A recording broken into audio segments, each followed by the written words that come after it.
The celestial detention spire had a peculiar smell that Kaelith had never quite identified, something between sterilized metal and the ozone tang that lingered after lightning strikes. She supposed it made sense for a prison floating 300 meters above Etherian's capital to smell like the sky itself, though she imagined the human prisoners probably had less poetic descriptions for it. "Your Highness, this is monumentally illegal," whispered Sira, her lady-in-waiting, whose long ears twitched nervously as they descended another level via the gravelift. "If your mother discovers—" "My mother is currently negotiating mineral rights with the Andromeda Collective," Kaelith interrupted, adjusting the hood that concealed her distinctive black hair. A process that, according to her last 6 identical negotiations, will take approximately 4 hours and 37 minutes. We have time. That's not the point. The point, Sira, is that I've attended 42 diplomatic functions this month where men from 17 different star systems have attempted to discuss my fertile potential over dessert. I deserve a hobby. Sira made a strangled noise. Breaking into military detention facilities is not a hobby. Embroidery is a hobby. Collecting crystallized nebula fragments is a hobby. "That's boring," Kaelith said, stepping off the gravelift onto sublevel 7. "Besides, I'm not breaking in. I'm using Mother's override codes, which you obtained by creative observation." Kaelith had watched her mother enter the codes exactly once 6 months ago and had a perhaps unhealthy talent for memorizing 16-digit sequences. "Now hush, we're almost there." The corridor stretched before them, walls made of that peculiar translucent material that looked like frozen water but felt warm to the touch. Blue-lit stasis pods lined both sides, each containing a prisoner from the Collapse Wars, humans who had fought against the Empire's expansion and lost spectacularly. Most were suspended mid-scream or mid-prayer, their faces contorted in whatever emotion had gripped them during capture. Kaelith had seen death before. She'd attended victory celebrations where holographic recordings of battles played across ballroom ceilings. But seeing frozen soldiers in person was different, intimate in a way that made her uncomfortable. She walked slowly past each pod, reading the identification plaques with their criminal designations and homeworld origins. Earth, Earth. Mars Colony 7, Earth. Europa Station, all destroyed now or absorbed into the Empire, ruins and resources. Then she saw him. Pod 47 Delta contained a man whose expression was entirely wrong. Where the others looked terrified or defiant or broken, this one looked like he'd been laughing when they froze him. His face was a map of scars. One particularly nasty line ran from above his left eyebrow into his hairline, but his eyes held something bright and sharp. Even suspended in stasis, he looked dangerous and amused in equal measure. "This one," Kaelith breathed. Sira peered at the identification plaque. Veyron, no surname listed, captured during the siege of Titan's Gate, charged with— "Oh stars, your highness, he destroyed an entire Imperial cruiser by himself. He rigged their reactor core too." "I don't care about his resume," Kaelith said, though her heart beat faster knowing he was capable of such audacity. "Look at his face, Sira. He's not afraid. He's frozen. He can't feel anything." "No, you don't understand." Kaelith pressed her palm against the pod's surface. The stasis field captures them at the moment of suspension. It's supposed to preserve their emotional state for psychological analysis. Everyone else in here is terrified. He's laughing. She'd been visiting this pod for 3 weeks now, always on mornings when her mother was occupied elsewhere. She'd started talking to him on the 5th visit, whispering about the suffocating weight of state dinners and the way Prince Talvek from the Crimson Nebula territories had examined her like livestock during their last holoconference. She told the frozen human about her dreams of seeing the Horsehead Nebula in person rather than through telescope arrays, about wanting to taste foods that didn't come from the palace kitchens, about the loneliness of being the only heir to an empire built on conquest. The human never responded, obviously, but something about his frozen half-smile made her feel heard anyway. "I'm going to ask Mother to release him," Kaelith announced. Sira actually stumbled. "You're what?" "As my personal attendant. There's precedent. The ambassador from Kepler has a human servant, and the ambassador from Kepler 442 is not the crown princess of Etherian, and his servant is not a convicted war criminal who single-handedly—" "I've made up my mind." Kaelith turned from the pod, her decision solidifying into something immovable. "Tomorrow, during the morning council, I'll make the request formally." "She'll refuse." "Probably, but I'm tired of being ornamental, Sira. I'm 19 years old and I've never made a single choice about my own life. They've already decided who I'll marry, what duties I'll perform, how many heirs I'll produce for the Empire." She glanced back at the frozen human. "Maybe it's time I decided something for myself, even if it's just this, even if it's ridiculous." The gravelift hummed softly as they ascended back toward the palace levels. Sira remained mercifully quiet, though Kaelith could feel her disapproval radiating like heat. "You're going to recite your arguments all night, aren't you?" Sira finally asked as they emerged into the gilded corridors of the residential wing. "Absolutely. And you won't sleep?" "Probably not." Sira sighed, her long ears drooping in resignation. "I'll prepare extra kava then, the strong blend." Kaelith smiled, squeezing her friend's hand. "This is going to work, Sira. I can feel it." What she didn't say, what she couldn't quite articulate even to herself, was that something about the human's frozen laughter felt like recognition. Like he understood what it meant to be trapped in a role, suspended in someone else's expectations, waiting for the universe to finally let you breathe. Tomorrow, she would ask her mother to free him. Tomorrow, everything would change. Queen Ashara had perfected the art of looking engaged during council meetings while mentally cataloging which advisors she could afford to exile. Currently, High Chancellor Voreth was presenting his 17-slide holographic report on grain distribution to the outer colonies, and she'd already identified 3 embezzlement patterns in his logistics data that he apparently thought she wouldn't notice. "Furthermore, Your Majesty, the wheat yields on Proxima 7 have exceeded projections by—" The council chamber doors opened with a hiss that cut through Voreth's droning voice like a blade. Every head turned as Princess Kaelith entered, her formal court attire slightly askew and her eyes bright with the kind of determination that Ashara had learned to dread. "Mother, I need to make a request before the council." Ashara's fingers tightened imperceptibly on her throne's armrest. "Kaelith, we discussed proper protocol for—" "It's urgent. Wheat distribution is hardly—" "It's not about wheat." Kaelith strode to the center of the refraction hall, where light bent through crystalline walls and painted her in shifting rainbows. "I want to claim a prisoner from the celestial detention spire as my personal attendant." The silence that followed was so profound that Ashara could hear the ambient hum of the palace's gravity generators. Chancellor Voreth's holographic wheat projections flickered and died. "Absolutely not," Ashara said, her voice carrying the frost of deep space. "You haven't heard which prisoner." "I don't need to. The answer is Pod 47 Delta, a human named Veyron." Kaelith's chin lifted in challenge.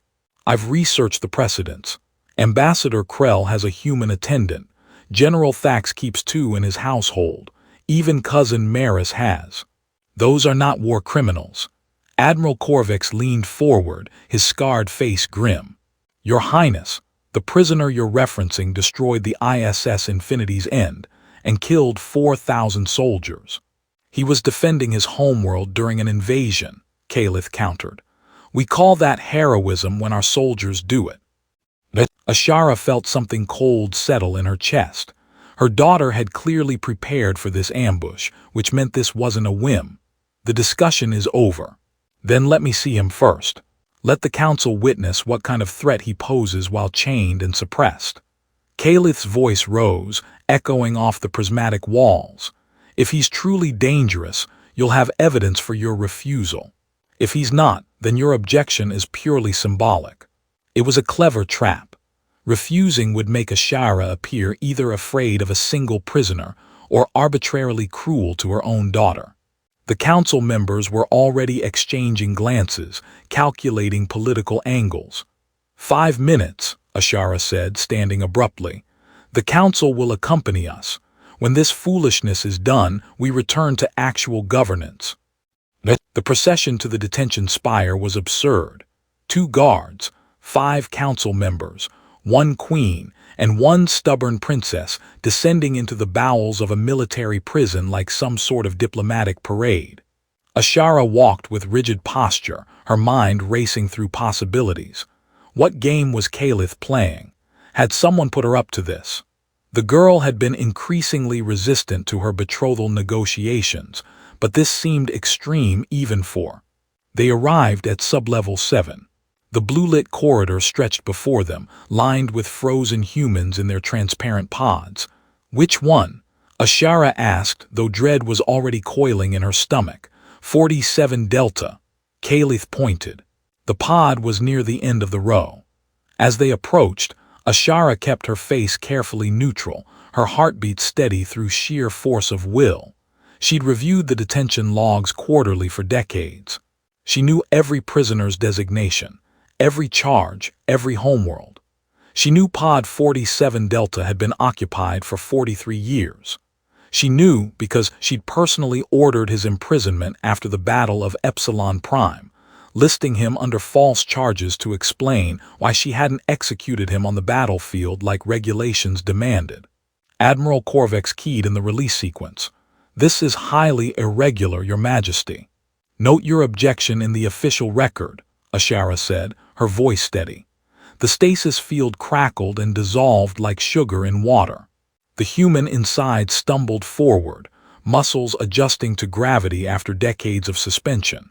He caught himself against the pod's edge, blinking rapidly as his eyes adapted to light and motion.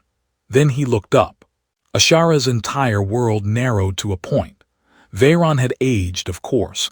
Stasis slowed cellular decay but didn't stop it entirely. New scars mapped his face, joining the old one above his left eyebrow where her blade had struck but not killed. His hair was longer than she remembered, shot through with gray, but his eyes were exactly the same, sharp, knowing, amused. "Well," he said, his voice rough from disuse, "the hospitality has really gone downhill since my last visit. Don't you people offer refreshments anymore?" Chancellor Voreth bristled.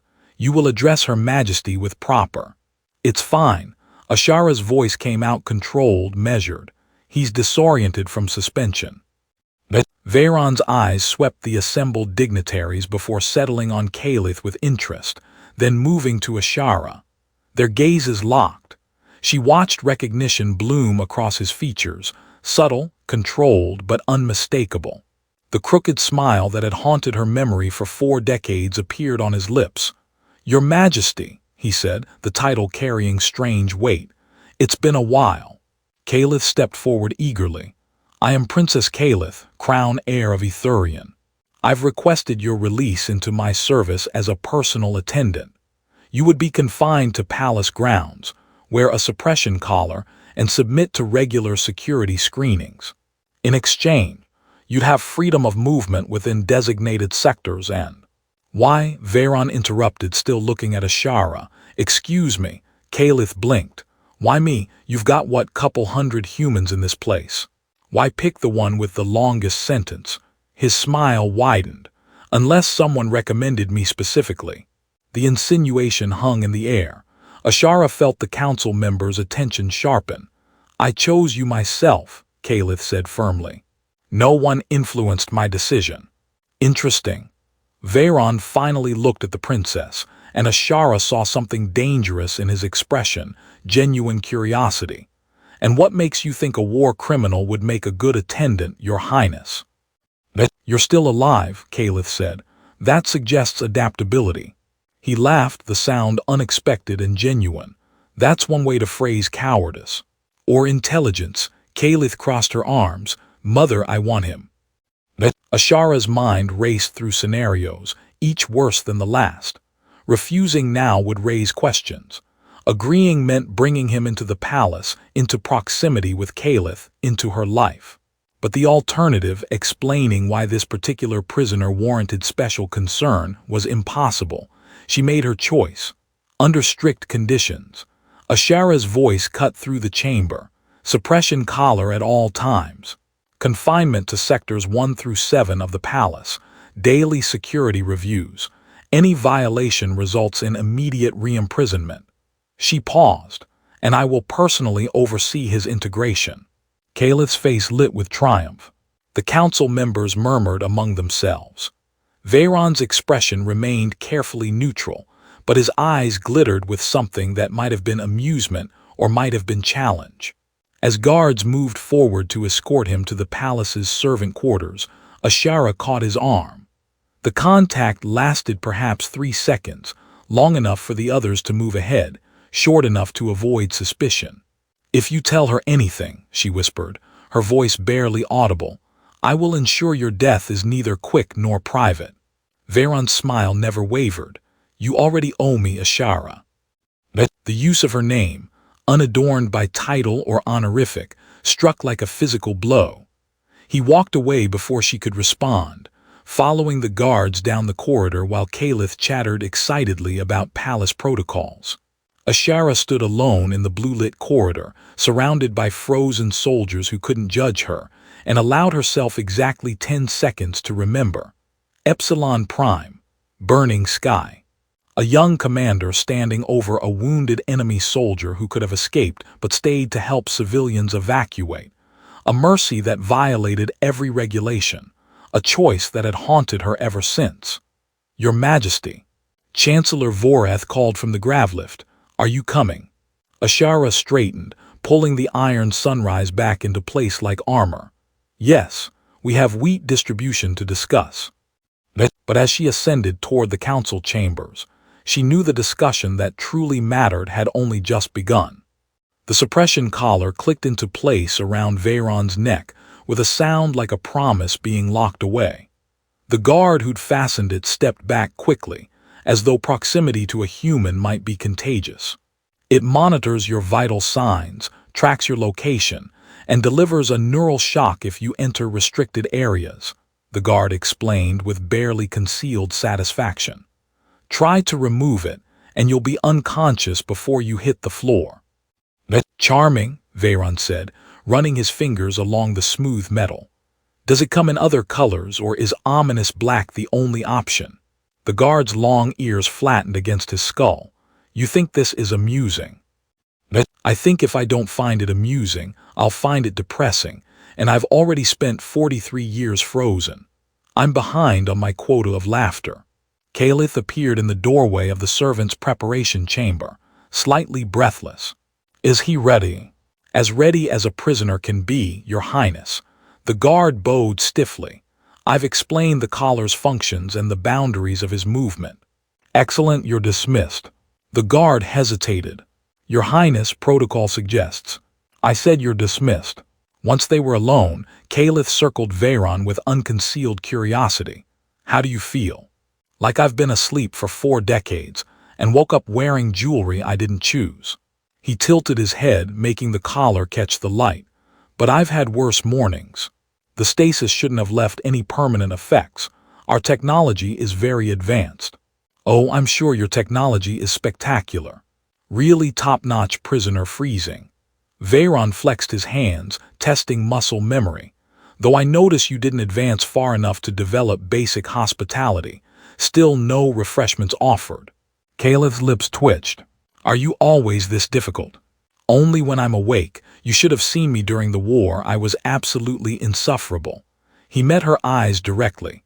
"So, Your Highness, what exactly does a personal attendant do? Polish your crown, taste your food for poison, provide witty commentary during boring state functions?" "I haven't entirely decided yet." "Fantastic. I love jobs with unclear expectations." "You could try being grateful," Kaelith said, though her tone lacked real heat. "I saved you from indefinite imprisonment. And I appreciate that, truly. But let's be honest, you didn't do this out of altruism.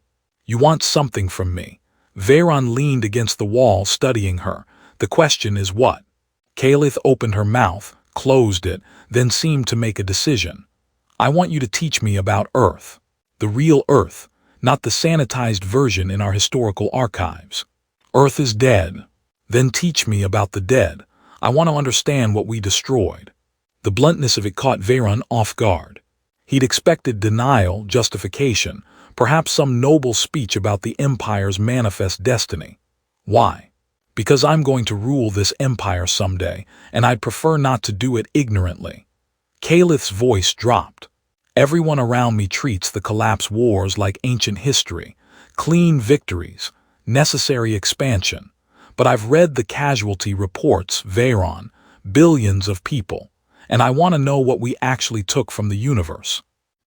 Veyron was quiet for a long moment. That's either very brave or very stupid. Can it be both? Usually is. He pushed off from the wall. All right, princess, I'll be your living history exhibit. But fair warning, the truth isn't pretty. I didn't expect it to be. They were interrupted by a sharp knock on the door. Sira, the lady-in-waiting Veyron vaguely remembered from the detention level, entered with an expression that suggested she'd smelled something rotten. Your Highness, your mother requests your presence in the refraction hall. Immediately. Kaelith's face fell. Now, but I just... Immediately, Sira repeated, then turned to Veyron. You'll remain here until housing arrangements are finalized. As Kaelith reluctantly departed, Sira lingered in the doorway, her eyes sharp. I don't know what you said to the Queen in that detention facility, but she's been in a mood since we returned. If you've endangered the princess in any way. I complimented her choice in prisoners, Veyron said lightly. Very threatening stuff. Sira's glare could have melted hull plating. Stay away from her. Bit difficult, given she specifically requested me as her attendant. You know what I mean. After she left, Veyron was alone for the first time in 4 decades that hadn't been frozen suspension. The servants' chamber was sparse but clean. A sleeping platform, a small washing facility, a window that looked out onto impossible gardens filled with plants from a dozen conquered worlds. He sat on the platform and laughed quietly into his hands. Of all the ways he'd imagined his imprisonment might end, being claimed as a princess's pet project by the daughter of the woman who'd spared his life hadn't made the list. And Ashara, stars, she'd barely aged. Whatever anti-aging treatments the Etherian elite used, they were effective. She still had the same sharp cheekbones, the same calculating eyes, the same way of standing like she was prepared to fight the universe itself. The same woman who'd stood over him on Epsilon Prime, her blade at his throat, and asked why he hadn't run when he had the chance. Because those civilians needed help, he'd said, bleeding into alien soil. And someone had to stay. She'd stared at him for an eternal moment, then lowered her blade. I'm taking you prisoner. You'll be charged with war crimes. You understand? Better than dead. Perhaps she'd signaled for her soldiers, or perhaps you'll wish I'd killed you. But she hadn't. And now, 43 years later, he was in her palace, wearing her collar, teaching her daughter about the worlds they'd destroyed. The universe had a twisted sense of humor. A soft chime interrupted his thoughts. The chamber's communication panel flickered to life, displaying a text message with no sender identification. Garden level, West Corridor, 5 minutes, come alone. Veyron stared at the message, recognition prickling along his spine. He knew that terse, commanding style. The walk through the palace was disorienting. Servants in flowing garments hurried past without meeting his eyes. Holographic art installations shifted and changed along the walls. Twice he had to check the collar's directional guidance to avoid straying into restricted zones. The west corridor of the garden level was empty when he arrived, lined with windows overlooking bioluminescent flora that pulsed with gentle light. He'd barely taken 3 steps when a door whispered open, and a hand yanked him sideways into a small antechamber. Ashara released him and stepped back, her face a mask of controlled fury. 8 seconds. That's how long we have before surveillance cycles back to this room. You will listen and not speak. Not speaking includes not starting sentences. Her voice was ice wrapped in silk. You will behave. You will serve my daughter appropriately. You will not discuss our past. You will not manipulate her sympathies. And you will not, under any circumstances, believe this arrangement makes us equals. Are you done? Veyron asked when she paused for breath. No. If you endanger Kaelith, if you use her kindness against her, if you make her question her loyalty to this empire, I will personally ensure your suffering becomes legendary. They'll tell stories about what I did to you. Children will have nightmares. Do you understand? Perfectly. Can I speak now? You have 4 seconds. Veyron stepped closer, close enough to see the tension in her jaw, the ancient worry beneath her rage. You already owe me, Ashara, Epsilon Prime. You made a choice that should have ended your career. I never told anyone, not during interrogation, not during 43 years in that frozen hell. Your secret stayed buried. That doesn't mean. I'm not asking for payment. I'm just reminding you that I've already proven I can keep my mouth shut. He smiled, tired and genuine. Your daughter seems like a good person.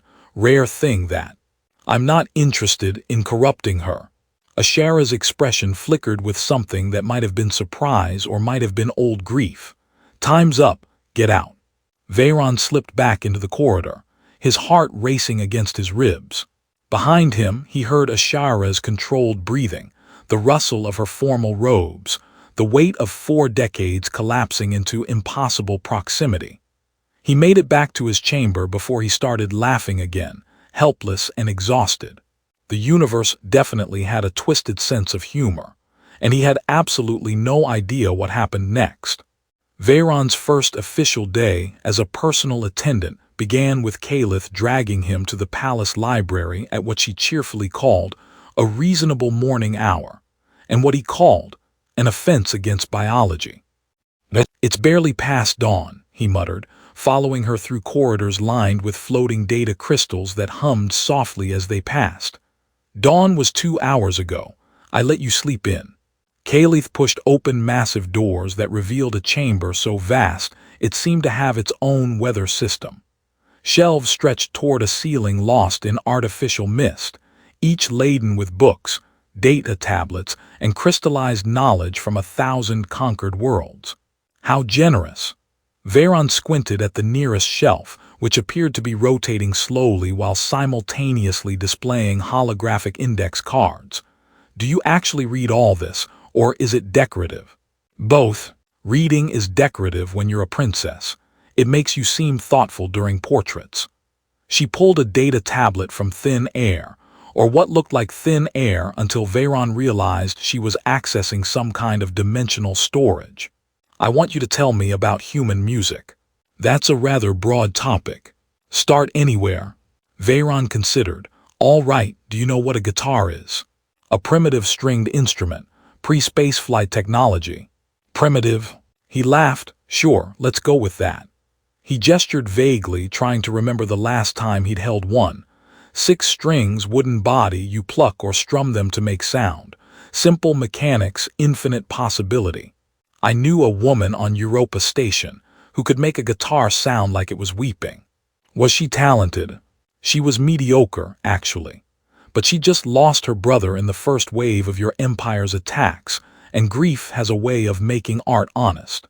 He watched Kaelith's face carefully. That's the thing about human music, princess. Most of it came from pain. Kaelith's fingers paused over her tablet. Not joy. Joy too. But humans made their best music when they were trying to make sense of suffering. Love songs from heartbreak, war anthems from loss, lullabies from fear. That's depressing. That's humanity. Veyron pulled a book from a nearby shelf at random, something about agricultural development on the outer rim. We were a depressing species, also occasionally brilliant, frequently stupid, and consistently convinced we were special despite all evidence to the contrary. You're describing every species I've met. Then maybe we weren't so different after all. They fell into an easy rhythm over the following days. Kaelith would ambush him with questions. Why did humans celebrate birthdays? What did rain smell like on Earth? How did democracy actually work in practice? And Veyron would answer with a mixture of honesty and strategic evasion. He told her about coffee and jazz, and the particular shade of blue Earth's oceans turned at sunset. He didn't tell her about the resistance networks, the hidden colonies, or the fact that some humans had definitely survived the collapse and were absolutely plotting revenge somewhere in the outer systems. On the fourth day, she took him to the palace's observation deck, a dome that offered 360-degree views of the surrounding space. Ithurian hung below them in purples and golds, while above, the stars stretched endless and cold. There, Kaelith pointed to a distant pinpoint of light. That was Mars Colony 7. We absorbed it 12 years ago. Absorbed. Veyron's voice stayed neutral. Interesting euphemism. What would you call it? That depends on whether I want to keep my neural collar from shocking me unconscious. She turned to face him, backlit by starlight. I've disabled its speech monitoring protocols. You can speak freely here. That's either very trusting or very naive. Maybe both. She smiled slightly. You said that to me before. It's a recurring theme with you. Veyron moved closer to the viewport, close enough that he could see the shadow of ships moving between planets. Mars Colony 7 was home to about 3 million people. They'd terraformed it over 2 centuries. Real slow work, the kind that takes generational commitment. They had gardens that grew vegetables from earth seeds, and there was a music hall where my cousin performed exactly once before your fleet showed up. I'm sorry. No, you're not. You can't be sorry for something you didn't choose and can't undo. He glanced at her. But you can be better than the people who made those choices. That counts for something. Kaelith was quiet for a long moment. Prince Talvik arrives next week. The one you're supposed to marry. The one I'm supposed to marry to unite the Crimson Nebula territories with Ithurian. Strategically brilliant. Personally horrifying. Not a romantic, I take it. He's perfectly adequate, politically connected, reasonably intelligent, has all his limbs and most of his teeth. She pressed her forehead against the viewport. Everything a princess could want in a strategic alliance. Except you don't want a strategic alliance. I don't know what I want. Her voice dropped to something raw. I've been prepared for this marriage since I was 7 years old. They've shown me projections of our future children, calculated the economic benefits, mapped out the next 3 generations of succession. It's all very predetermined. Veyron understood predetermined. He'd been a soldier in a war everyone knew humanity would lose, fighting anyway because the alternative was lying down and waiting for extinction. Predetermined isn't the same as inevitable. In a palace, it might as well be. They stood in silence, watching distant stars and the ghosts of dead colonies. Finally, Kaelith spoke again. Tell me something true about yourself, something you haven't told anyone else here. That's dangerous territory, princess. I'm asking anyway. Veyron considered lying, considered deflecting, considered all the strategic reasons to maintain distance. Then he said, I had a daughter before the war. Her name was Maya. She'd be stars. She'd be 67 now if she survived. I don't know if she did. They never told me casualty lists during interrogation, and after 43 years in stasis, everyone I knew is either dead or ancient or scattered across the galaxy. He paused. That's the worst part. Not knowing, I could be a grandfather. I could be the last of my entire bloodline. Both feel equally possible. Kaelith's hand found his, warm and alive. I'm sorry. You said you couldn't be sorry for things you didn't choose. I can be sorry that it happened to you specifically. She squeezed his hand. That's different. They stayed like that. 2 people from opposite sides of a finished war, holding onto each other while the universe spun indifferently around them. Veyron felt something dangerous unfurling in his chest, something like hope or maybe just the memory of what hope used to feel like. I should go, he said, not moving. Probably. Your mother will have me killed if she finds out I'm holding your hand. She'd have to catch us first. Kaelith's smile was small and defiant. Besides, what's she going to do? Unassign you? You're stuck with me now. Terrifying thought. It should be. I'm very demanding. They separated slowly, reluctantly. As Veyron turned to leave, Kaelith called after him. Tomorrow, same time, I want to hear about human literature. You're exhausting, Your Highness. I know. It's part of my charm. Veyron made it halfway back to his chambers before he realized he was smiling. Actually smiling, not the sardonic half-grimace he usually wore like armor, but something genuine and unguarded. The observation deck surveillance footage cycled through its regular security review approximately 6 minutes after they'd left. The footage showed two figures standing close together, silhouetted against stars, holding hands like it meant something. In her private study, Queen Ashara watched the footage loop 3 times before she closed it with a gesture sharp enough to crack air.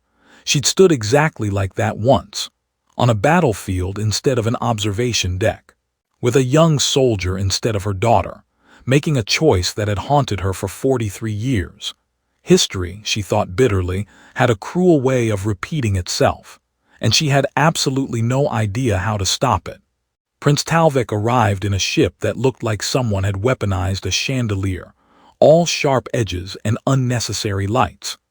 Veyron watched from a servant's alcove as the Crimson Nebula delegation descended the boarding ramp with the kind of synchronized pomp that suggested extensive rehearsal. He looks exactly like his hollows, Sira muttered beside him, her ears twitching with distaste. Aggressively symmetrical. Is that a compliment in your culture? It means he's boring but photogenic. She adjusted her formal robes. The princess has been in a mood all morning. She threw a data tablet at her etiquette tutor. Good for her. You're a terrible influence. I've been told. The state banquet that evening was held in the Hall of Conquered Worlds, a chamber whose walls displayed slowly rotating holographic representations of every planet the Empire had absorbed. Veyron counted 17 human colonies among them before he stopped looking. The irony of celebrating conquest with a dinner party wasn't lost on him. He stood against the wall with other attendants, watching Kaelith make polite conversation with Talvek while looking like she wanted to be literally anywhere else. The prince was indeed aggressively symmetrical, tall, well-proportioned, with the kind of practiced charm that came from expensive tutors and diplomatic training. Tell me, princess, Talvek said, his voice carrying across the hall. I hear you've acquired a human pet. How quaint. Every conversation in the room died simultaneously. Kaelith's smile could have frozen oceans. I've acquired a personal attendant, yes, though I wouldn't describe any sentient being as a pet. Semantics. Talvek gestured lazily toward Veyron. You there, human, come here. Veyron stayed precisely where he was. Now, Talvek added, his tone sharpening. My attendant serves me, not visiting dignitaries, Kaelith said quietly. But surely you'd allow your future husband the courtesy of examining your acquisitions. Talvek's smile never wavered. Come here, human. I want to hear you recite the terms of Earth's surrender. It's traditional at these gatherings, entertaining the guests with the defeated's own words. The silence stretched like pulled wire. Veyron felt every eye in the hall turn toward him, felt Ashara's gaze burning from the head table, felt Kaelith's helpless rage radiating across the room. He walked forward, not quickly, not slowly, just inevitably. Your Highness, he said to Talvek, managing to make the title sound almost like an insult. The surrender terms, recite them. I wasn't present at Earth's surrender, actually. I was already imprisoned by then. Then recite what you know of them. Veyron smiled his most dangerous smile. Earth surrendered under Protocol Omega-7, which specified total cessation of hostilities, dismantling of all military installations, and acceptance of imperial governance. Approximately 8 billion humans were alive when those terms were signed. Within 6 months, that number had dropped to 3 billion due to what your empire classified as administrative restructuring. Within 2 years, humanity was functionally extinct as a cohesive civilization. He paused. Is that entertaining enough, Your Highness, or would you like casualty figures broken down by colony? Talvik's smile had frozen. You're insolent. I'm honest, there's a difference. Enough, Ashara's voice cut through the tension like a blade. Veyron, return to your position. Prince Talvik, perhaps we should discuss the trade agreements you mentioned earlier. The banquet continued, but something had broken. Veyron saw it in the way Kaelith wouldn't look at Talvik for the rest of the meal, in the tight set of Ashara's shoulders, in the whispered conversations among the assembled nobility. He found Kaelith hours later on the observatory balcony, their place that had become sacred through repetition. She was staring at the stars with the kind of intensity that suggested she was trying to memorize them. I'm sorry, she said when she heard him approach. For what? For him, for all of it, for every indignity you've suffered in this palace because of me. Kaelith, I watched you recite the death of your entire species like it was a grocery list, and I couldn't do anything. I just sat there in my formal robes and my ceremonial jewelry, and I was useless. Her voice cracked. And in 6 months I'm supposed to marry him, share a throne with him, have children with him, build an empire with someone who thinks humiliating you is entertainment. Veyron moved to stand beside her. You're not useless. You got me out of that frozen hell. You've listened to every story about Earth like it mattered. You disabled the collar's speech monitoring so I could speak freely. Those aren't small things. They're not enough. Maybe not, but they're something. He risked putting a hand on her shoulder. And for what it's worth, I don't think you're going to marry him. She turned, eyes wide. What? You threw a data tablet at your etiquette tutor this morning. You're asking a war criminal about human literature. You look at Talvik like he's something you'd scrape off your shoe. He smiled. Those aren't the actions of someone resigned to her fate. But I don't have a choice. You always have a choice. It might be a terrible choice with catastrophic consequences, but it's still a choice. His hand moved from her shoulder to her cheek, gentle and deliberate. The question is whether you're brave enough to make it. They were close now, close enough that he could count her heartbeats in the pulse of her throat, close enough to see the fear and hope and desperate longing in her eyes. This is impossible, she whispered. Most good things are. You're a prisoner from a dead world, and you're a princess promised to unite empires. He touched his forehead to hers. Some stories don't get happy endings, Kaelith, but maybe we get to decide what kind of story this is. She kissed him then, fierce and frightened and absolutely certain. He kissed her back, tasting starlight and rebellion and the particular flavor of choices that couldn't be undone. When they broke apart, both breathing hard, Kaelith laughed shakily. My mother is going to kill you. Probably. And then she'll kill me. Also probable. Worth it. Ask me again in the morning. What they didn't know, what they couldn't see from their private rebellion on the observatory balcony, was that Ashara stood in the shadowed archway, watching history repeat itself with terrible precision. She'd stood like this once, on Epsilon Prime, watching a young soldier help civilians evacuate when he could have run, making a choice that violated every regulation, sparing him because something in her refused to kill that particular act of mercy. And now her daughter stood in the same impossible position, choosing connection over duty, choosing a human over an empire, choosing exactly what Ashara had chosen 43 years ago. Ashara had prepared the transfer orders. Veyron would be sent to a remote mining colony at dawn. Clean, efficient, final. The same solution she should have chosen decades ago instead of letting sentiment trap her in a lifetime of wondering what if. Her hand hovered over the communication panel, ready to transmit.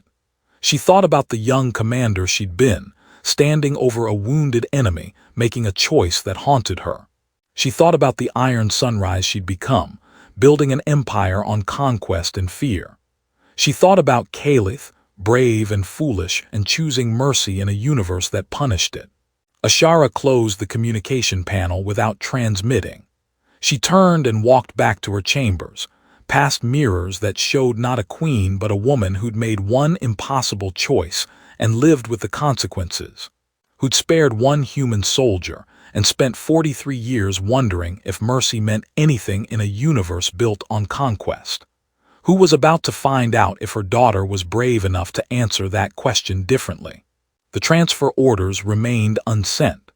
The observatory balcony held two people who had no business falling for each other, and somewhere in the palace's data archives, surveillance footage documented the moment everything changed.